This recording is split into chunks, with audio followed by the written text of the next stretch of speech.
Et oui, c'est parti pour un nouveau numéro de la série L'Histoire des Juifs de France que vous pouvez retrouver chaque jour avec plaisir en compagnie de Christophe Dard. Et aujourd'hui avec Christophe, nous allons parler d'une artiste qui devait évidemment figurer dans cette émission et que nos plus fidèles auditeurs connaissent.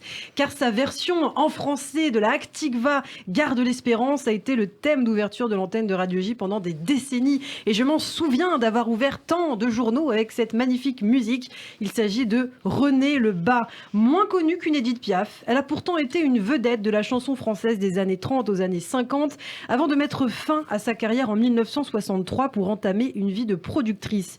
René Lebas a aussi été la première interprète à parler de la Shoah dans la chanson française et à adapter en français des titres du répertoire yiddish. Charles Aznavour, l'un de ses amis, parlera même de klezmer français et nous faisons donc son portrait ce matin avec vous, Christophe.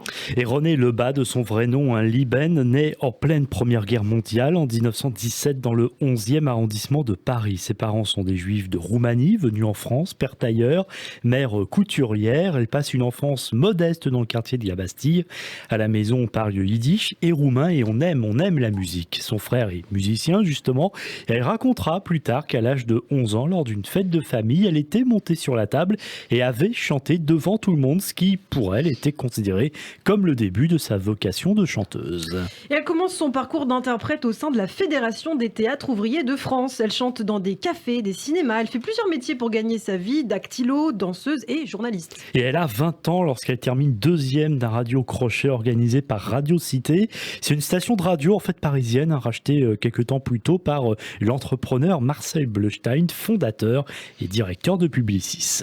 René Lebas est engagée pour chanter au Grand Hôtel de Cabourg. Elle chante aussi dans les cabarets, comme cela se fait pour les artistes de cette époque, et fait plusieurs rencontres, dont celle notamment de Francis Lemarque. De son vrai nom, Nathan Korb, il est né comme elle, dans une modeste famille juive du 11e arrondissement de la capitale. Ses parents sont venus de Lituanie et il sera notamment l'inoubliable interprète après-guerre des titres À Paris et Quand un soldat, Francis Lemarque, qui sera l'un des meilleurs amis de René Lebas. Sa particularité est qu'elle n'a pas la voix gouailleuse des autres chanteuses de l'époque, comme Édith Piaf par exemple, celle que l'on appelle les chanteuses réalistes. C'est pour cela que son ami Charles Trenet la surnomme avec tendresse la chanteuse irréaliste. Et elle rencontre bientôt, donc à la fin des années 30, un Raymond Assau, très connu car il travaille depuis quelques années justement avec Édith Piaf et on peut même dire que c'est lui qui a lancé sa carrière en même temps qu'il a aussi été son amant. Assau a aussi écrit des chansons pour Marie Dubas, notamment Mon Légionnaire, et c'est grâce à lui donc que René Lebas enregistre un premier disque en 1939. Elle n'a alors que 22 ans et puis quelques mois plus tard, elle signe son premier contrat chez Pathé.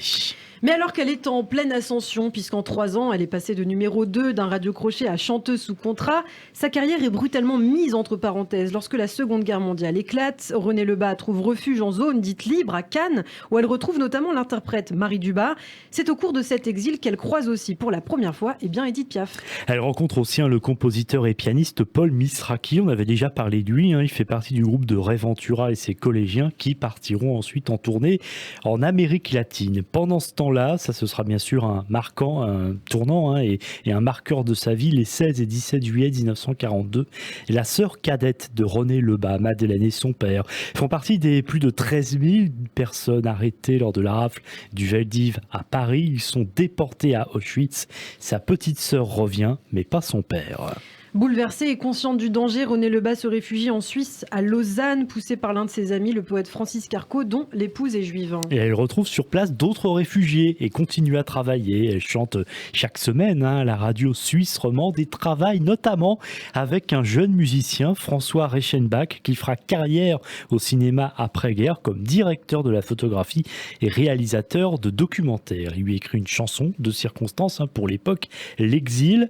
René Lebas, qui travaille aussi avec un certain Michel Aimé, auteur, compositeur de son vrai nom, Michel Benjamin Rosenstein, qui a travaillé avec les stars du music-hall de l'époque, Jean Sablon, Charles Trenet, Édith Piaf, encore elle, notamment d'ailleurs pour laquelle il a écrit et composé la célèbre chanson L'accordéoniste, que René Lebas a repris d'ailleurs, et c'est justement Michel Aimé qui va composer pour René Lebas une de ses chansons, on va dire les plus célèbres, la musique de la chanson De l'autre côté de la rue. L'autre côté de la rue, il y a une fille, une belle fille, qui a tout ce qu'il lui faut et même le superflu.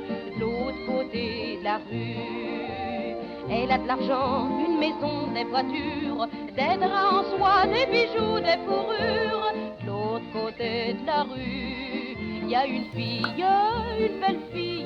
De l'autre côté de la rue, par René Lebas en 1942, version qui sera popularisée par Édith Piaf plus tard. Édith Piaf qui est vraiment toujours là dans cette période, toujours dans l'ombre voilà, de René Lebas. Et d'ailleurs, ça aura de l'importance pour la suite. Dans cette période d'exil suisse aussi, elle va inscrire à son répertoire des chansons anti-nazis d'un auteur-compositeur suisse, Gilles-Jean Villard. À la Libération, après son exil en Suisse, René Lebas revient en France. Elle est la première à enregistrer un disque dans des studios parisiens. Elle travaille avec des musiciens méconnus aujourd'hui, mais qui ont connu beaucoup de succès en leur temps, comme Norbert Glonsberg, qui composera pour Édith Piaf 2 classiques de la chanson française, Padam Padam et Mon manège à moi. Né de parents juifs en 1910 dans une ville de l'actuelle Ukraine, mais qui à l'époque appartient encore à l'Empire d'Autriche-Hongrie, il passe plusieurs années en Allemagne avant d'émigrer en 1933 lorsque Hitler arrive au pouvoir, incorporé dans l'armée polonaise, puis démobilisé en 1940. Il est victime d'une dénonciation, jeté en prison 6 mois en 1942, mais il parvient à s'enfuir et à se cacher dans le sud de la France jusqu'à la fin de la guerre. Glonsberg qui travaille aussi avec Yves Montand et qui part en tournée avec Charles Trenet et Tino Rossi. Son association la plus fructueuse a été avec le compositeur Emil Stern qui, comme elle est née à Paris de parents roumains et qui, après une formation classique, s'est tournée vers le jazz dans les années 30 et avec le parolier Eddy Marnet, de son vrai nom Edmond Bakri, un juif algérien arrivé en 1937 à Paris et qui voulait être chanteur au départ. Et c'est d'abord qu'avec Emil Stern, dans un premier temps, à la musique, donc, que René Lebas interprète Où es-tu mon amour ?